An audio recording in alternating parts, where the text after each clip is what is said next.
Bonjour, Philippe Vaufray, Bureau d'études de génie. Vous nous avez indiqué tout à l'heure que dans le calcul RT, pour un logement, vous avez cité l'exemple avec les classes ABC, les gains au niveau du calcul RT. À votre avis, ce gain, il est justifié par quoi ? Pourquoi est-ce que sur une extraction en logement, dès lors qu'on aurait un réseau qui serait moins fuyant, pourquoi l'extraction consommerait moins d'électricité ? Tu veux répondre ? Je sais plus si j'ai le bouton allumé. Et j'ai un commentaire bis après votre réponse. Disons qu'à un moment donné, quand vous dimensionnez votre ventilateur d'extraction, vous rentrez une puissance électrique sur le caisson d'extraction. À un moment donné, l'étanchéité du réseau permet de diminuer un petit peu la consommation électrique du caisson d'extraction. Je m'excuse, mais un réseau qui serait très fuyant ferait qu'il y aurait moins de perte de charge et ferait que finalement votre ventilateur consommerait moins. Non, il serait moins efficace. Ça, je suis bien d'accord, mais en fait, le ventilateur, il va compenser les fuites. Oui, mais tout dépend de en fait, je peux apporter la réponse parce que j'ai fait une étude similaire de Mélois du CEREMA. Et donc en fait dans le moteur de calcul RT 2012 en fait ça agit pas sur la puissance du ventilateur et donc la consommation. La différence elle se fait sur le chauffage puisque le débit de fuite va s'ajouter au débit de ventilation. Donc on va avoir plus d'air froid qui vient de l'extérieur à réchauffer. Donc la différence elle se fait sur le poste de chauffage et non pas sur le poste d'électricité du ventilateur. Oui, mais encore une fois, bon, c'est peut-être un petit peu technique, mais dès lors qu'on a un réseau qui fuit, alors tout dépend du mode de régulation, mais c'est quand même, il y a quand même beaucoup de bâtiments où il n'y a pas de la régulation, elle est, enfin il n'y a pas d'organe de régulation au niveau de la vitesse. Et, oui. Voilà, maintenant, mais je dirais sur du logement, voilà, des bâtiments plus anciens, les caissons de ventilation. Enfin, il n'y a pas de régulation sur le débit et donc un réseau fuyant fait plutôt que il y a moins de consommation électrique. Vous avez partiellement raison. Ouais. Mais en fait, il faut distinguer le calcul de ce qui arrive dans la réalité. Ce qui arrive dans le calcul, c'est que dans la RT, on suppose, par hypothèse de base, que les débits aux bouches sont respectés. C'est ça. Donc, à partir de ce moment-là, voilà, tout ce que vous avez comme fuite vient se rajouter. Mais alors, du coup, la réglementation hygiène est respectée à la base. Et du coup, je trouve que c'est plutôt dangereux de dire, dès lors qu'on aurait effectivement des bons résultats sur la classe, parce qu'on a moins de consommation d'électricité d'après le calcul RT, alors à ce moment-là, on peut peut-être mettre un petit peu moins d'isolant sur l'enveloppe. Je trouve que là, c'est quand même, vous voyez, c'est quand même assez risqué, parce que je pense que le gain, il est peut-être pas dans ce sens-là. C'est un calcul de coût économique principalement pour les promoteurs. C'est vrai que plus on a de l'étanchéité sur le réseau, on a une meilleure mise en œuvre, on a juste à faire une mesure qui coûte un certain prix en fin de chantier sur le réseau et derrière on peut économiser pour avoir le même CEP en fait, économiser sur l'isolant ou autre. C'est quand même que le bâtiment il consomme moins, c'est pas qu'il a un CEP. S'il a le même CEP, normalement il consomme la même chose, théoriquement. Bon, si je peux me permettre, je fais aussi des mesures de réseau et je voulais juste amener une précision sur la classe A où vous avez dit la classe A, la classe B un petit peu plus, la classe C un petit peu plus. Donc la classe B c'est le cube de la classe A. Donc et la classe C c'est puissance 9. Donc quand les bureaux d'études qui sont présents appuient sur une touche A ou une touche C pour le plombier, c'est énorme. Je voudrais savoir si vous avez trouvé des classés quelque part. On ne parle pas de réseau rectangulaire, on ne parle pas de double flux. Et pour ma part, les mesures, j'ai du mal à avoir des bons résultats pour X raisons. Alors, en effet, effectivement, je l'ai pas précisé qu'il y avait un facteur 3 à chaque classe d'étanchéité. C'est vrai que quand on passe de la classe A à la classe par défaut, il y a un facteur 2,5, ensuite 3. Une puissance, ouais. Pas un facteur. Bah du coup. Oui, si vous voulez, mais enfin, essayez. Voilà, ça multiplie par 3, oui.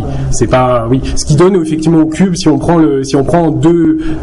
à deux niveaux entre B et D par exemple. Mais disons que ce qui est en réalité les mesures qu'on a pu faire sur les différentes opérations, effectivement, la classe C et B, c'est déjà, en tout cas la classe A est atteignable par une bonne mise en œuvre avec des accessoires adjoints. Mais effectivement, je vous rejoins assez sur la classe B et la classe C.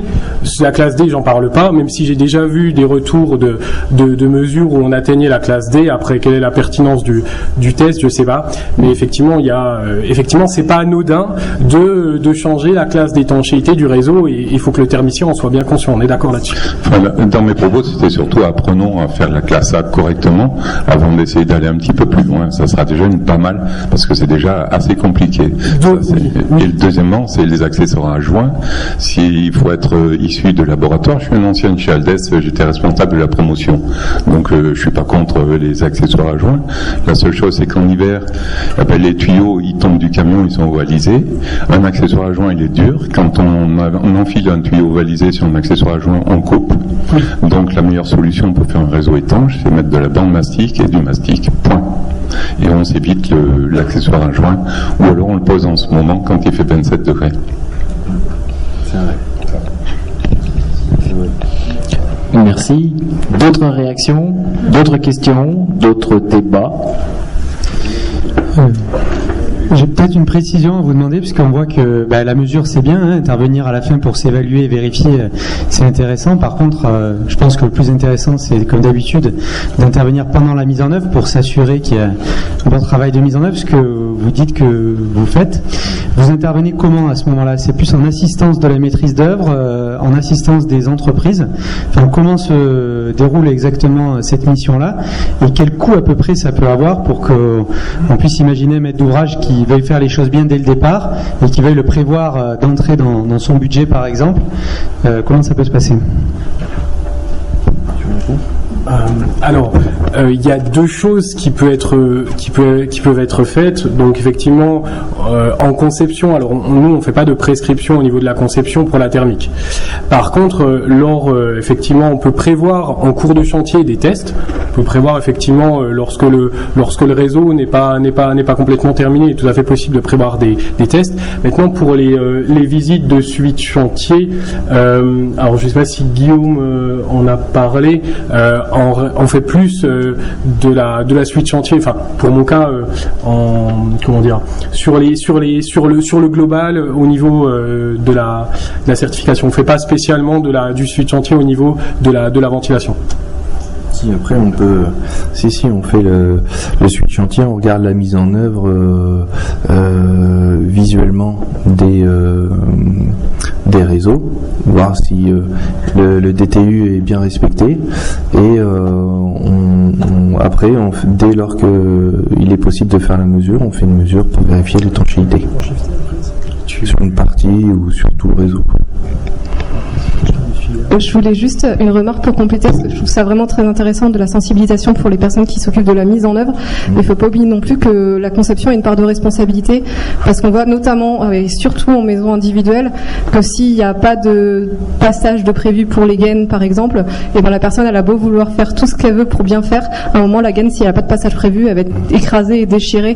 Donc il ne faut pas oublier non plus que les responsables ne sont pas seulement ceux qui mettent en œuvre, mais ceux aussi qui conçoivent. On est d'accord, effectivement. Il y a ce qui arrive aussi quelquefois, c'est d'avoir en conception et en réalisation, d'avoir des différences au niveau des plans. Oui, c'est effectivement pas anodin, et je pense que, comme vous dites, le BET aussi, effectivement, à s'assurer qu'à chaque fois tout est réalisable sur chantier. Après, voilà, c'est toujours une notion de discussion entre les deux parties, quoi. C'est aussi un mauvais retour sur justement la mise en œuvre des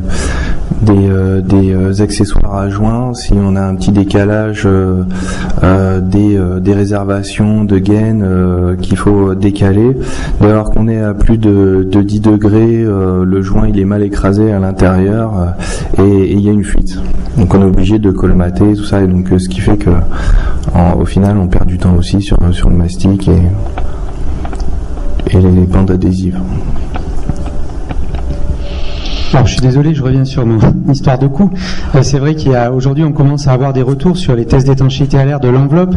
On sait qu'en maison individuelle, corrigez-moi si je me trompe, les professionnels dans la salle, mais pour, j'en sais rien, 1000 € à peu près, on peut avoir un test intermédiaire et un test final qui vaut pour vérification RT. Sur les réseaux, on est à peu près dans quel ordre de prix? C'est vrai que c'est assez nouveau, c'est beaucoup moins répandu. On part d'où aujourd'hui? Alors, tout dépend si on parle de maison individuelle ou si on parle de logement collectif. Globalement, maison individuelle, alors vous parliez de 2000 € pour un test intermédiaire ou un test final. Je pense qu'on peut quand même trouver moins cher, déjà, pour la perméabilité à l'air du bâti.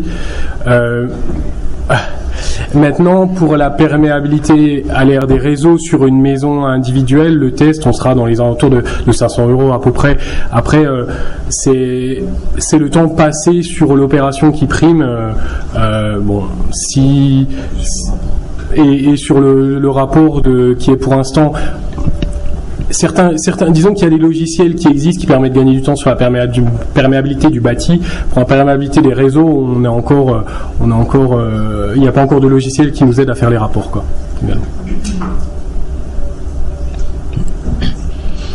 Et pour le collectif, je sais pas si c'était la question également. Collectif, ça dépend grandement de la taille du collectif, du nombre de mesures à réaliser donc là, on va clairement compter, en tout cas pour notre part, au temps passé sur l'opération, sachant que si on échantillonne et qu'on fait peut-être une dizaine de logements, donc 5-6 gaines de ventilation, on va passer une demi-journée sur place, une journée dans le pire des cas, plus le rapport et l'échantillonnage. L'échantillonnage prend du temps à calculer, puisqu'il faut vraiment calculer l'ensemble du réseau, donc ça c'est long. Donc on va compter entre deux jours de travail à peu près sur le test pour la perméa des réseaux, 2-3 jours après suivant la taille de l'opération. Sur place, quand on fait les tests de réseau, notamment sur les logements collectifs, on passe pas mal de temps à préparer le réseau. Aussi. La déconnexion du caisson, mettre les vessies sur toutes les bouches du réseau qu'on va tester. On fait un premier test, si ça passe pas, donc on fait la recherche de fuite. Si le plombier, souvent le plombier nous accompagne, il obture, il répare entre guillemets là où il y a les fuites, et après on refait un deuxième test et souvent ça passe.